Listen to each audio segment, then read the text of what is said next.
Le football n'est plus seulement un jeu sur le terrain, c'est aussi un jeu dans ta poche, sur ton écran. Les réseaux sociaux ont changé la donne. Un like, un post, un commentaire, ça peut faire décoller une carrière ou la briser en mille morceaux. Ils sont devenus le ring invisible où se joue la bataille la plus dure pour les joueurs de football. Entre adulation et haine, entre gloire instantanée et harcèlement sans fin. Aujourd'hui, on plonge dans ce paradoxe. Le foot connecté, un moteur ou un poison pour les joueurs. Pour comprendre, faut voir ce que ça change vraiment pour eux en coulisses.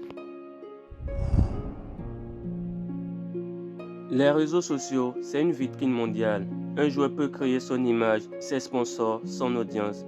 Il permet aussi de tisser un lien direct avec les fans.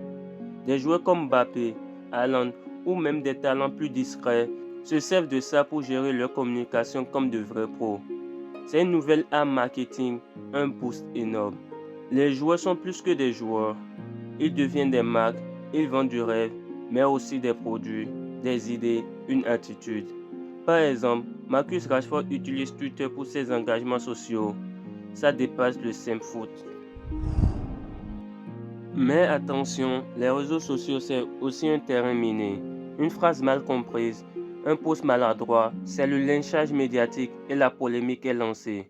Le cyberharcèlement, les trolls, la pression constante, ça pèse lourd sur la tête des joueurs. Parfois, si tu coûtes la qualification ou une victoire à ton équipe, tu te fais harceler, insulter, menacer. Beaucoup voient leur confiance s'effondrer à cause de ça. La pression psychologique est énorme, parfois insupportable. D'autres ferment les commentaires sous leurs posts et s'éloignent des réseaux sociaux. On continue toujours sur l'exemple de Marcus Rashford. Après son pénalty raté qui a coûté la qualification avec l'équipe nationale d'Angleterre, il a été insulté, menacé. Pour survivre, certains joueurs se fabriquent une carapace, ils délèguent leur communication, limitent leurs posts, évitent la polémique. Mais ça crée un paradoxe, être présent pour les femmes sans se faire manger par eux. Ils travaillent avec des équipes dédiées, parfois coach de communication. Une vraie stratégie qui fait la différence entre réussite et la chute. Pour moi, c'est une épreuve de gladiateur. Le joueur moderne n'est pas juste un athlète, il doit faire plus. On lui demande de donner son avis sur les combats et quand il le fait, il est encore plus possible. C'est une arme à double tranchant. Tu peux briller ou tomber très vite. Les réseaux sociaux ont révolutionné le football.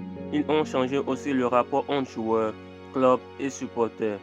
Des transferts annoncés avant même les clubs. Des interactions directes entre fans et joueurs. Une transparence jamais vue. Les fans sont plus exigeants, plus directs. Mais ça crée aussi des distractions pour les joueurs, une perte de concentration. Mais cette exposition fait-elle du bien au jeu ou ça crée des distractions, des tensions inutiles? Réseaux sociaux et football, un duo explosif, une arme à double tranchant, une prison dorée. Pour les joueurs, le défi n'est plus seulement sur le terrain, c'est aussi de garder la tête haute dans un monde numérique impitoyable.